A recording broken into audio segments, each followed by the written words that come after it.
اجتماع لمجموعة من الشباب كانوا مع الأستاذ خيري، وأغلبهم الحقيقة كانوا لامسين نبض الحياة ولامسين نبض العملية الانتخابية.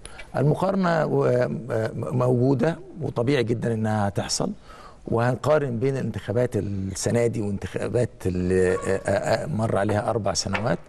طبيعي جدا إن احنا نقول إنه الكتلة التصويتية للرئيس عبد الفتاح السيسي ما اتغيرتش كثيرا. يعني من الصعب إن نقول إنه يعني في ناس جديدة دخلت على الموضوع أو إنه فقد جزء من شعبيته. لا، هي مسألة الشعبية دي أنا تقديري إنه النسبة اللي حصل عليها دي تقول إنه هو ما فقدش الجزء الكبير اللي الصحف العالمية والجماعات الكتيرة اللي اتكلمت إنه فقد جزء كبير جدا، لأنه القرارات اللي اتخذها الرئيس عبد الفتاح السيسي خصوصا القرارات الاقتصادية قرارات صعبة جدا وتؤثر على كتل كبيرة جدا. على العكس، الكتل التي تضررت من القرارات الاقتصادية هي الكتل التي تحركت وذهبت إلى الانتخابات، هي الكتل في المناطق الفقيرة.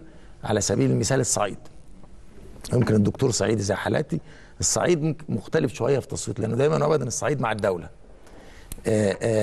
مع الدولة في كل حاجة. يعني احنا شفنا الصعيد في حرب الإرهاب، كان هو اللي حارب الإرهاب، يعني هو كان واقف مع الشرطة وهو حارب بقوة شديدة جدا مع الداخلية في الإرهاب. في 25 يناير هو كان مع الدولة تماما، أو عمل دولة لوحده تقريبا، يعني تقدري تقولي إن هو انفصل تماما عن أحداث 25 يناير وحافظ على كيان الدولة. ما فيش اقتحام لأقسام الشرطة، مفيش اقتحام لمؤسسات الدولة اللي موجودة للصعيد، ما فيش نهب وسرقة للي حصل. كان واقف مع الدولة بشكل كبير جدا.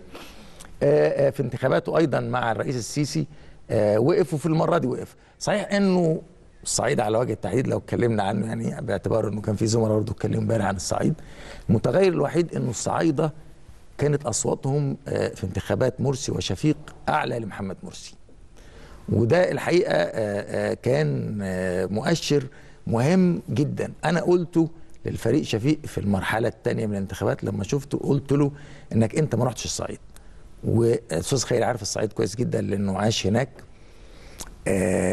انت عشان تاخدي عينين الصعيدي تروحي له بيته، يعني اذا ما لقاش حد، ما لقاش واجب يقدمه، لو يقدر يذبح المعزه الوحيده اللي في البيت هيعملها.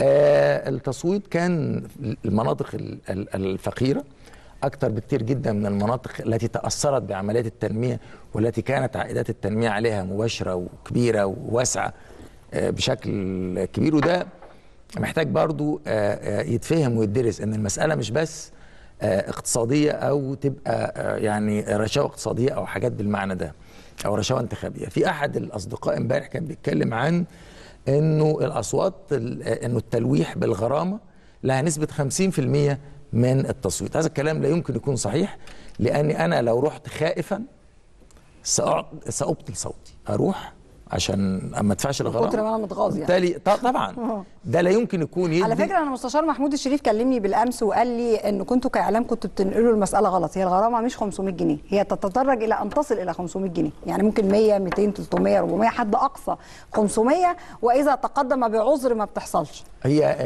الغرامه، انا شخصيا من يوم ما وعيت على الدنيا في مصر دايما ابدا في كلام عن الغرامه وعمرها ما طبقت.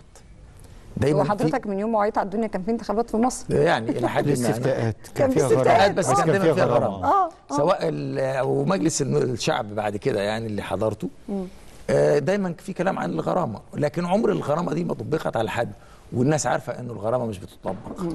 وغالبا اللي ذهبوا للرئيس عبد الفتاح السيسي ذهبوا في مشهد احتفالي، ده اللي اعترض عليه البعض، لان هم عندهم ثقه ويقين انه الرئيس ناجح، فدول ذاهبين فعلا ليحتفلوا بالرئيس. إذا حضرتك مش شايف ان الرئيس كان قد فقد اي من كتلته التي كانت تدعمه بشكل واضح في 2014؟ النتائج بتقول كده. انا بقول ان هو تاثرت لكنه لم يفقد كتله كبيره من الكتله التصويتيه، وبدليل انك لو اعدت النظر للمحافظات اللي اعطت للرئيس، وده جزء شرحه امبارح بعض الزملاء عند الاستاذ خيري، هتلاقيهم نفس تقريبا المحافظات متقاربه في الانتخابات السابقه من الانتخابات الحاليه.